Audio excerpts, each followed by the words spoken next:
തൃശൂർ വാഴാനി വനത്തിൽ മനുഷ്യരെ തിന്നുന്ന അജ്ഞാത ജീവിയെ കണ്ടതായി സമൂഹ മാധ്യമങ്ങളിൽ വ്യാജ സന്ദേശം. വനംവകുപ്പ് ഉദ്യോഗസ്ഥരുടെ ക്യാമറയിൽ കുടുങ്ങിയ ദൃശ്യങ്ങളെന്ന വ്യാജേന പ്രചരിച്ചത് ഇന്റർനെറ്റിൽ നിന്ന് ഡൗൺലോഡ് ചെയ്ത ചിത്രമാണെന്ന് വ്യക്തമായി. ഹലോ ഫ്രണ്ട്സ്, എൻ്റെ പേര് ഷാഹുൽ ഹമീദ്. ഞാൻ വടക്കാഞ്ചേരി ഫോറസ്റ്റ് സ്റ്റേഷനിൽ ഉദ്യോഗസ്ഥനാണ്. ഈ മുകളിൽ കാണുന്ന ഫോട്ടോകൾ, അതായത് ഈ ജീവിയുടെ ഫോട്ടോകൾ, ഇന്ന് 7:15 വൈകുന്നേരം 7:15 വാഴാനി മലമേഖലയിൽ നിന്ന് കണ്ടെത്തിയിട്ടുള്ളതാണ്. തൃശൂർ വടക്കാഞ്ചേരി മേഖലയിൽ 2 ദിവസമായി പ്രചരിക്കുന്ന ഓഡിയോ സന്ദേശമാണിത്. വാട്സപ്പ് ഗ്രൂപ്പുകളിൽ നിന്ന് ഗ്രൂപ്പുകളിലേക്ക് ഇത് പ്രചരിച്ചു. കണ്ടവർ ഞെട്ടിത്തിരിച്ചു. വനം വകുപ്പ് ഉദ്യോഗസ്ഥന്റെ പേര് പറഞ്ഞ് അവതരിപ്പിച്ച ഓഡിയോ സന്ദേശം പലരും വിശ്വസിച്ചു. വനം വകുപ്പിന്റെ ഓഫീസിലേക്ക് തുരുതുര ഫോൺ കോളുകളും. സഹികെട്ട ഉദ്യോഗസ്ഥർ സൈബർ സെല്ലിന്റെ സഹായത്തോടെ വിരുദ്ധനെ കണ്ടുപിടിക്കാനുള്ള ശ്രമത്തിലാണ്. ആളുകളെ പേടിപ്പിക്കാൻ ഏതോ വിരുദ്ധനൊപ്പിച്ച കുസൃതിയാണ് നാടിന്റെ നെഞ്ചിടിപ്പ് കൂട്ടിയത്.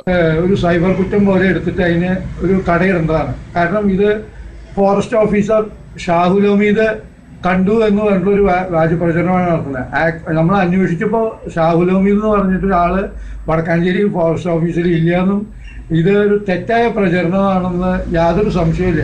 ആടിന്റെ തലയും മനുഷ്യന്റെ ഉടലുമുള്ള ജീവി ഏതോ സിനിമയിലേതാണെന്നാണ് നിഗമനം. മനോരമ ന്യൂസ്, തൃശൂർ.